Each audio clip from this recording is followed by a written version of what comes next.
Не почнуваме преговори со Европската Унија затоа што сме до гуша заглавени во криминал и корупција.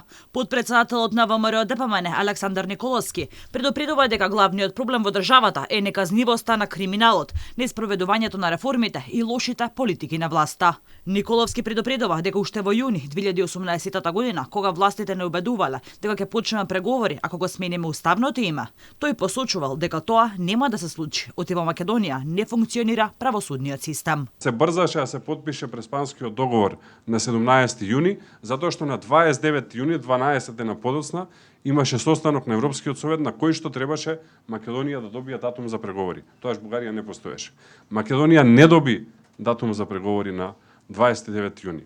Николовски потенцира дека на Македонија уште тогаш биле дадени 3 задачи кои треба да ги исполни за да почнат преговорите. Реформи во јавната администрација, реформа во безбедносните структури и реформа против криминалот и корупцијата. 5 години поноцна, ниту една од нив не е завршена. Јас лично сум предмет на нелегално следење на безбедносните служби во држава, конкретно на Агенцијата за разузнавање во овој момент, како и дел од водството на мојата политичка партија. Значи, реформи на безбедносните служби на хартија имаме, во пракса немаме. Втората работа беше реформи на јавната администрација. Нема од реформи во јавна администрација, се по-неефикасна станува и се по-гломазна. И третата задача која што ја доби Македонија беше борба со високиот криминал и корупција, каде што сите гледаме што се случува.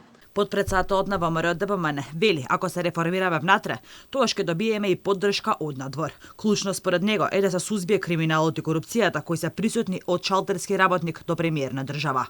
Сепак проблемот според него не е само домашен, туку и генерално во политиките на Унијата кон проширувањето, што се покажа и со одлуката на Брисел да отвори преговори со Украина и Молдавија.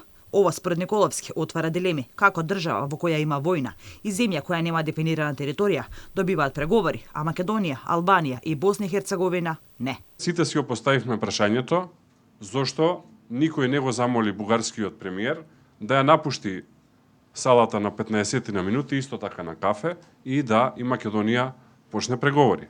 Затоа што со овие постапки практично се покажа дека сето на што и се кажува Македонија не важи.